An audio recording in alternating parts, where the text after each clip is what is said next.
Kabajamtoota daawwattoota keenya televezyiiniin Faanaa istiidiyoodhaa bahee kiiloomeetira 500 ol malee godina Baalee Aanaa Harannaa Bulluqitti argameeti kan jiru.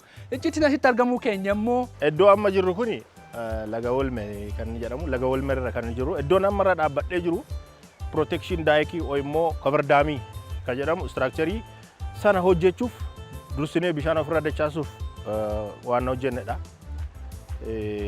Akkuma argitan bishaan kuni directionii dura deemu irraati dacha'ee gamarra kan inni deemaa jiru. Gara mirgaa fi bitaa yoo ilaaltanii iddoon kun baay'ee rakkisaadha. Piroojeektiin laga Weelmal kana dura waggoota dheeraadhaaf yaalamaa ture keessattuu bara mootummaa Dargii irraa eegalee piroojeektii kana galma qabsiisuuf ka'umsi isaa achirraa yoo ta'us hin danda'amne yeroo baay'eetti deddeebi'amee yaalame. Kaleessa baroota duratti kan ture information isa qabnutti akka abbaa piroojeektii itti dhiyeenyaan hordofaa jirruttis lagni kun hin danda'amu. Laga kana hojjechuun hin danda'amu wantoota jedhu barteerraan bakka duratti bara Dargii isaa yaalamaa ture. Lagdi kuni jinnii qabaa jedhu. Nuun illee akkasii jedhanii nu sodaachisaa turani. Jinnii qabaa waan jedhanii waan jedhan jira nama nyaata baay'ee nama nyaatee jira jedhama. Jaarsoliin tokko tokkos immoo piroojeektii kana galmaan geessisuu fi namni 70 asirratti du'aa akka waan jedhu fa'a jaarsoliin akkasitti nutti kaasaa turan. Teessuma lafasaa kana ilaalanii waan kana dhuguma hojjechuuf wayi ka isin kenneetu maraatee jira. Way isin maraatee jira malee bishaan Weelmal dirree sanatti hin ba'u waan jedhu kan isaan kaasaa turani. Haa ta'uti garuu hamma waliin ta'iinsa dhaabbata hojii waliigalaa Alamayyoo Katamaa fi Ministeera Jallisii fi Naannawaa Gammoojjiitiin waggoota 3 keessatti lagni Weelmal yookiin piroojeektiin laga Weelmal bocammaa daawwachaa jirtan kana qabateeti kan jiru.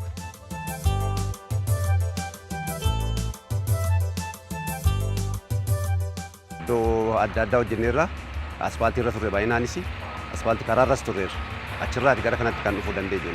Amma gara jallisiitti dhufneerra. Jallisiin immoo jechuun xinnoo karaarra xinnoo jabinas qabaan ulfaatas xiqqoo jajjabina qaban jallisiin xinnoo humna qaban itti galchee hojjechuu barbaachisa. Kanaaf immoo namni qabu jiru immoo haala gaariidhaan itti deemaa jira. Hojii kana itti jalqabneeti jijjiirama guddaatu jira. Hojichi baay'ee saffisaan hojjetamaa jira. Dhaabbatee isin beeku hojii gaariirra jira hojichi. Iddootti dhufnee kaasee amma yoonaatti fiilii iddoo adda addaadhaati qaba ture. Fiilii isaa guutnee sirreessaa jirra amma yoonaa.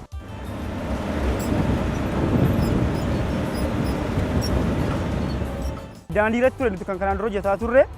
Amma immoo piroojeektiin inni kun nuuf haaraadha. Piroojeektii isa kana irratti ekspiriyaansii guddaa arganneerra. Waa'ee jallisii irraa kan ekspiriyaansii karaa jallisii ekspiriyaansii guddaa arganneerra piroojeektii kana irraati. Piroojeektiin Weelmal kana dura bara mootummaa Dargii keessaa akkasuma waggaa 15 dura yaalamee ture. Amma garuu waggoota 3 keessatti yeroon iddoo kana dhufne akka jirutti naannoo ammaatti argitu kuni bosonaan kan uffifamee jiru. Benchmarkii yeroo qorannoo kaa'ame illee argachuu hin dandeenye.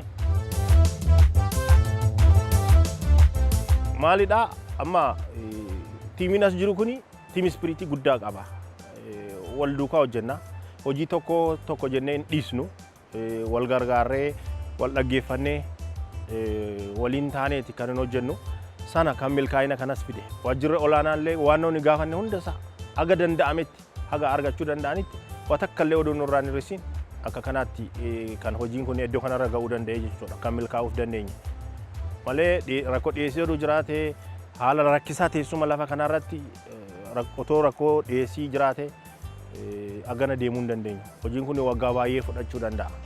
Akkuma argitanii lafti isaa dhagaadha. Baay'inaan bilaastingii fayyadamaa turre. Fanjii fayyadamaa turre.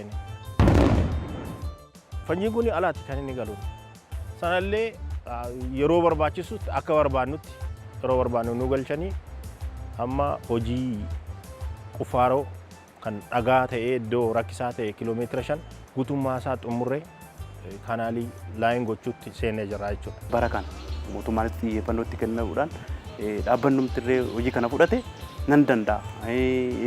Anamman hojjannee oomisha hojjannee xiyyeeffannoo itti kennuudhaan piroojeektiin karaa guutuu ta'een hojjetamaa jiruu fi akka mootummaatti Ministeera Jallisii fi Naannoo Gammoojjiitti ija piroojeektii ta'e jechuudha. Piroojeektiin kun xumuramee waggaa jedhame keessatti xumuramee faayidaa uummataaf fakkeenya piroojeektii nuu ta'a jennee kan qabannee jirru piroojeektii Weelmal kanaa jechuudha.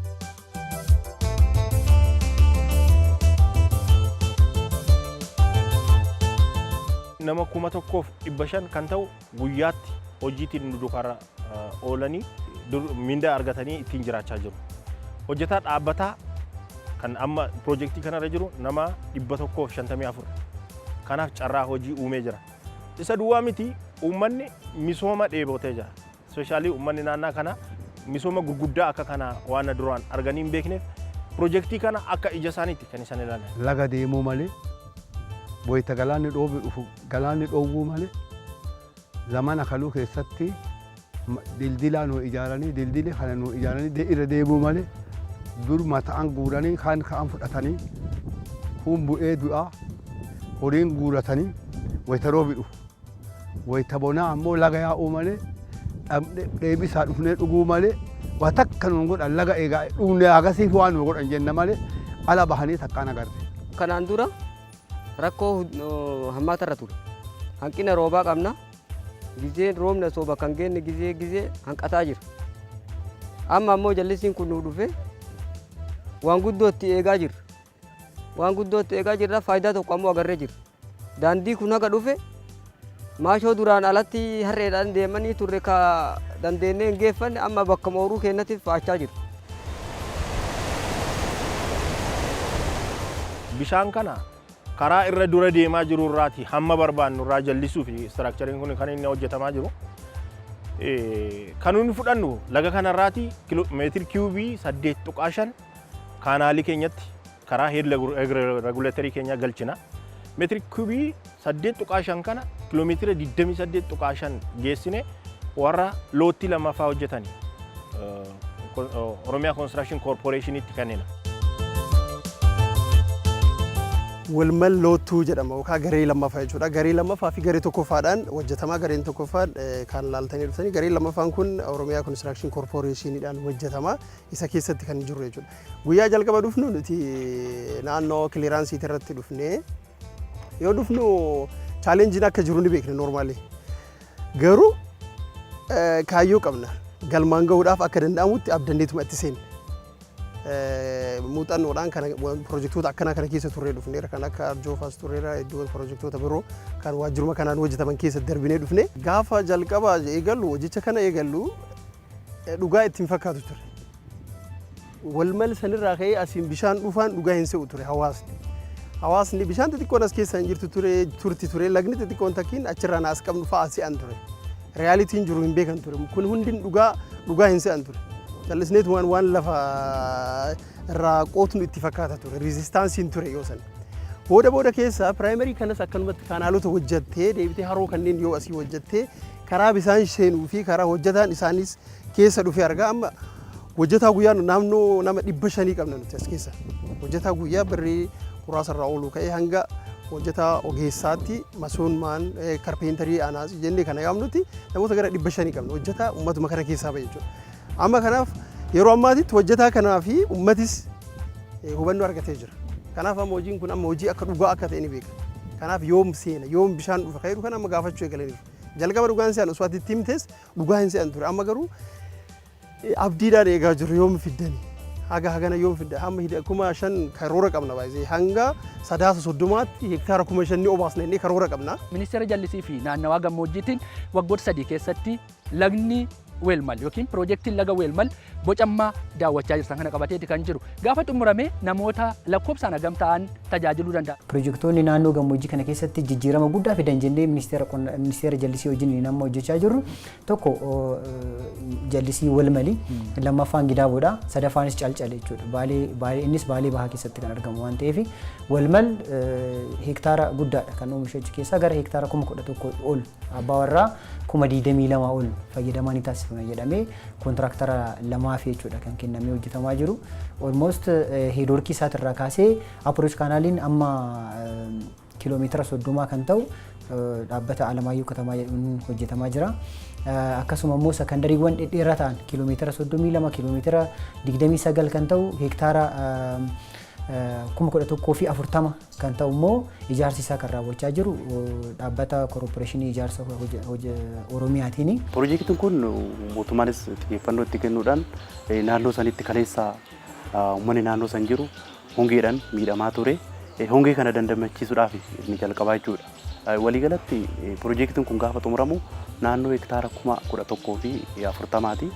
abbootii warraa 22 ol ni fayyada jenneeti kan qabannee jirru jechuudha. Piroojeektiin laga Weelmal keessattuu naannoo horsiisee bulaa kaleessa dheengadda dura hongeen miidhamaa tureef fala maalii qabatee dhufe kan jedhu. Piroojeektiin kun akka godina Baaleetti illee akka naannaa kanaatti ispeeshaalii kilaastera gammoojjii keessa jiran kana uummata yeroo hundumaa hongeetiin miidhamu kanatti piroojeektii isa guddaadha.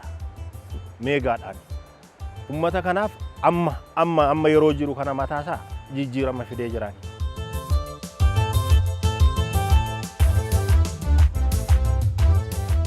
Amma ammoo jallisiin kun nu dhufe waan guddootti eegaa jirra faayidaa tokko ammoo agarree jirra.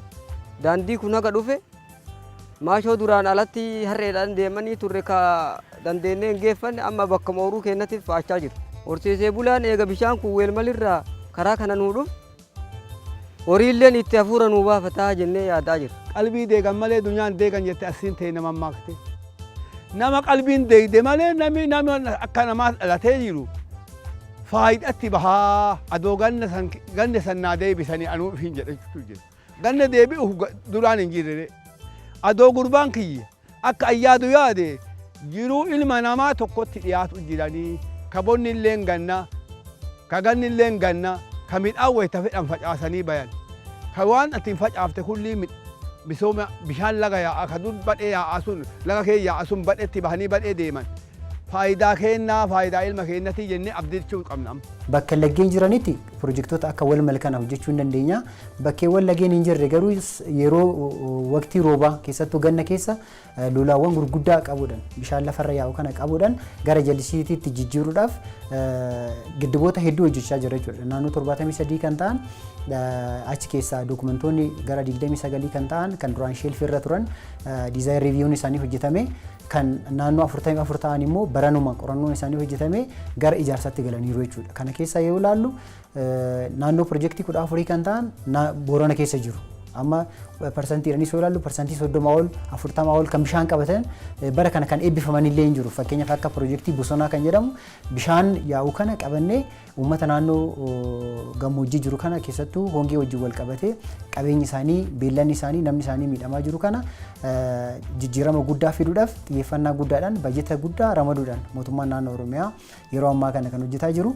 Baay'inaan kan xiyyeeffachaa jiru akka naannoo Oromiyaatti piroojeektoonni gurguddaan kun daddafanii hatattamaan rakkoo yeroo ammaa Oromiyaa keessatti mudachaa jiru kanaaf furmaatan ta'an waggaa 2 waggaa 3 waggaa 4 waggaa 5 fa'aa hojjetamu waan ta'eef kana hambisuudhaaf piroojeektoota meegaa ta'an kana wal bira qabnee ministeera jallisii wajjinis akkuma hojjennu akka naannoo Oromiyaatti garuu daddafnee uummata kana qaqqabuudhaaf soorsiiwwan jiru irratti fayyadamuudhaan humna bishaanii qabnu hunda adda baafannee irratti fayyadamuudhaan yeroo gabaabaa keessatti waggaa tokko hanga waggaa tokkoof ji'a 6 waggaa 2 keessatti piroojeektoota daddafanii xumuramanii uummataaf tajaajila kennuu danda'an irratti xiyyeeffannee bal'inaan hojjetaa jirra jechuudha. Piroojeektiin laga Weelmal booriftaan hongee hambisuun abdii hawaasa horsiisee bulaa ta'uuf deemu piroojeektii jallisii yeroo jalqabaaf dhaabbata dhuunfaa fi mootummaa walitti fide yoo ta'u har'a qofaaf osoo hin taane booriif hariiroo mootummaa fi dhaabbilee ijaarsaa dhuunfaa gidduu jiruufis agarsiiftuudha.